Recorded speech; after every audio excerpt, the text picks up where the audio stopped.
I want to talk a little bit about something that's called the post-scarcity society. And in short, this means a society where all of our basic material needs can be met automatically and at a very low cost. If you want to explore this concept further, please check the video below by Isaac Arthur. But let me tell you a little bit about how I think about this concept. I think about a world where we can all live kind of like the old Greeks, and we can spend our days discussing philosophy, play music, and perform dramas for each other. And we see it as our responsibility to engage in art and culture. We spend more time doing this than chasing material wealth. And the old Greeks could do this because they had slaves to do all the work. And let me just stress that that's not at all what I'm suggesting. Instead, I suggest a society where robots do the work. Because I think that the goal of technology should be that, to create individual freedom for us all. And it often frustrates me to see that the time that is being freed up by technology often goes to waste.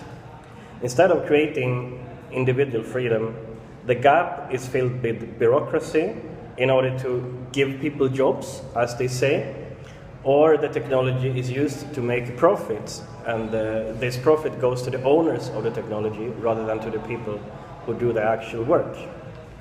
And I think the solution needs to be technology that we all can build and own together. And I believe that this solution can come in the form of open source software and open source hardware. And I would like to highlight a project that is called Farmbot, which takes us in this direction. And Farmbot is an open source design for a robot that automatically grows food. And I'm making this crowdfunding video because I believe I have a small improvement that can be used in the concept of Farmbot. And I would like to test out this concept. So Farmbot can grow food on a purposely created plant bed that is 1.5 by 3 meters in size. And I think it would be useful if this area could be made bigger, and also if this area could be less exactly defined than an exact square.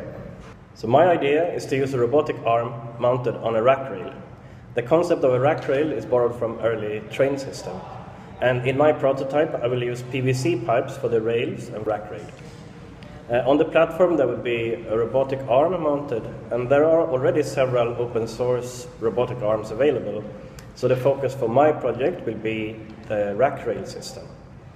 On the arm, also there will be mounted different tools, and I will reuse the universal tool mount that Farmbot has invented. I have very little experience of actual farming, I should say. So in order to see what life is actually like on a farm, I went to visit an organic farm in northern Cambodia. If you happen to visit Cambodia, I can really recommend visiting this farm, and I had a great time there for a couple of days. I was put to work by Oliver to do different farm-related tasks. And while I did this work, I always kept asking myself, is this something that my robot could potentially do?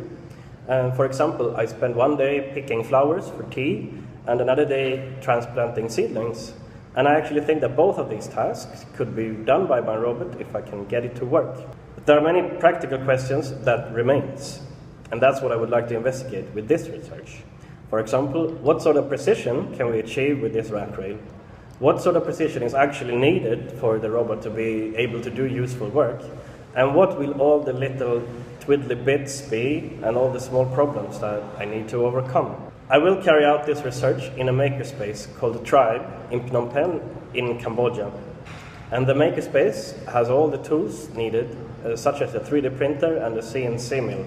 There are a few components I need, however. I need some motors, some rotary encoders, some PVC pipes, and some sheets of plywood.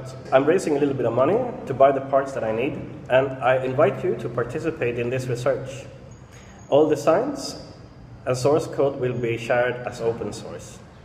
I will also make a few update videos as the work progresses, and you have the opportunity to sponsor one of these videos, and I will show your company name and logo as a means to reach the maker community and the digital nomad community. Thanks for watching.